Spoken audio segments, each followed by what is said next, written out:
स्नान करना। मूर्ति को तो कराया था क्योंकि पवित्रीकरण करना था, अब उसमें भगवान स्थापित कर दिए, अब गंगा जल नहीं। कारण क्या? ये भाव पक्ष कहता है कि गंगा जल भगवान का चरणामृत है, चरणामृत। देखो चरणों से गंगा जल प्रकट। अब कोई हमारे पाँव को धो करके हमारे सर पे थोड़ी डालेगा। लड्डू गोपाल जी को गंगा जल से स्नान करा सकते हैं क्या? देखो, भाव पक्ष अलग है और शास्त्र पक्ष अलग है। मूर्ति जब मूर्ति होती है तो भगवान की जब प्राण प्रतिष्ठा करते हैं तो उसका पवित्रीकरण होता है गंगा जल के द्वारा कर सकते हैं, तीर्थों के जल से कर सकते हैं। मेरा भी यही मानना है, जो मतलब ये शास्त्र की पद्धति नहीं और भाव पक्ष भी है। लेकिन जब भगवान की स्थापना हो गई तो भाव पक्ष कहता है कि गंगा जल से भगवान को उसके बाद स्नान करना। मूर्ति को तो कराया था क्योंकि पवित्रीकरण करना था, अब उसमें भगवान स्थापित कर दिए, अब गंगा जल नहीं। कारण क्या? ये भाव पक्ष कहता है कि गंगा जल भगवान का चरणामृत है, चरणों का क्योंकि जैसे कि मूर्ति आती है तो उसमें भगवान की प्राण प्रतिष्ठा नहीं होती है, तो उस मूर्ति को हम गंगा जल से पवित्रीकरण करा सकते हैं। फिर जब उसमें प्राण प्रतिष्ठा हो जाती है ना, तो फिर हम उनके चरणामृत होता है वो मतलब उनके सर पे नहीं डालते दीदी। जब हम घर से कहीं तो क्या हम लड्डू गोपाल को मंदिर में रखा, उनके पास गाय के साथ कचरा रख जा सकते हैं। लेकिन एक दो दिन के लिए जैसे आप जा रहे हो, एक दिन के लिए जाते हो कोई बात नहीं, अगर आप लंबे जा रहे हो तो उन्हें अकेला छोड़ के ना जाएं। जैसे कि भाई आप जा रहे हो, सुबह जा रहे हो, ठीक है, आपके घर में कोई नहीं, ताला लगा के जा रहे। अगर कोई घर में है, कोई एक जना भी घर में है तो कोई दिक्कत नहीं है, आप भोग प्रसाद वगैरह रख के चले जाओ, गाय का बछड़ा आप रख के जा सकते हो। लेकिन अगर आप लंबे समय के लिए जा रहे हो तो ज़्यादा लंबे समय के लिए लड्डू गोपाल को अकेला ना छोड़ें आप, क्योंकि वो भी हमारे बालक हैं। अब मान लो हम किसी बच्चे को छोड़ के जाएंगे तो थोड़ी बहुत देर के लिए बच्चा अकेला रह सकता है। अब आप सोचो कि हम 10-5 दिन के लिए चले जाएं उनको छोड़ के, तो ऐसा ना करें। और जब भी जाएं, एक दो दिन के लिए भी मान लो ऐसी कोई मजबूरी आ जाए तो ही छोड़ें, वैसे ना छोड़ें कि भाई आप हमेशा जाकर लड्डू गोपाल को कहीं भी जा रहे हो छोड़ के जा रहे हो। अगर कान्हा जी को छोड़ कर जा रहे हैं तो उनके लिए राशन, जी कान्हा जी को छोड़ के जा रहे हो तो सूखे मेवे वगैरह है, जल है। दूध तो नहीं रखना क्योंकि दूध खराब हो जाता है।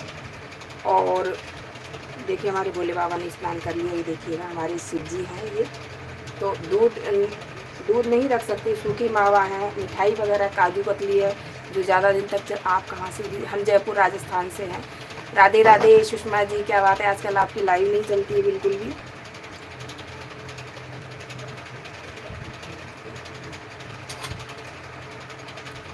वेलकम है सुषमा जी, राधे राधे, जय श्री कृष्णा।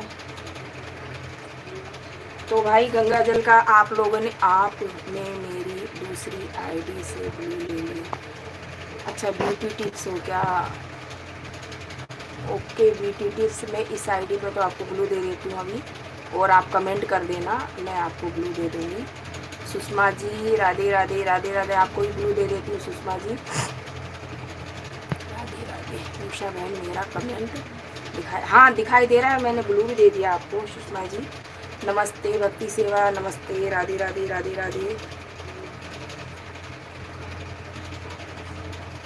राधे राधे, श्याम बोलो सीता सीता, राधे राधे सभी को, राधे राधे। तो भैया मेरा तो यही मत है कि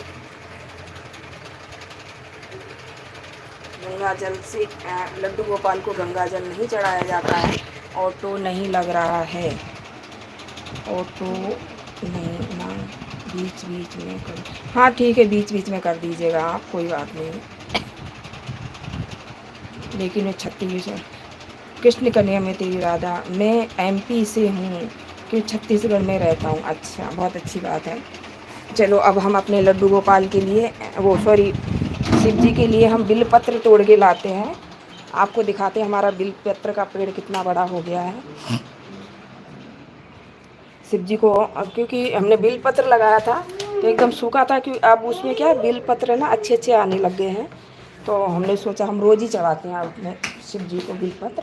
तो ये देखिए हमारा बिलपत्र का पेड़, और बिलपत्र का पेड़ जो है ना सभी को घर में लगाना चाहिए। ये देखिएगा ये पत्ते, नए नए पत्ते आ रहे हैं, ये देखिए कितने अच्छे हैं। तो ये हम रोज़ ही अपने भोले बाबा को रोज़ ही बिलपत्र अर्पण करते हैं। यहाँ से हम तोड़े लेते हैं बिलपत्र। ये देखिए हमारे घर का लोकेशन है, ये बाहर का लोकेशन दिखाते हैं।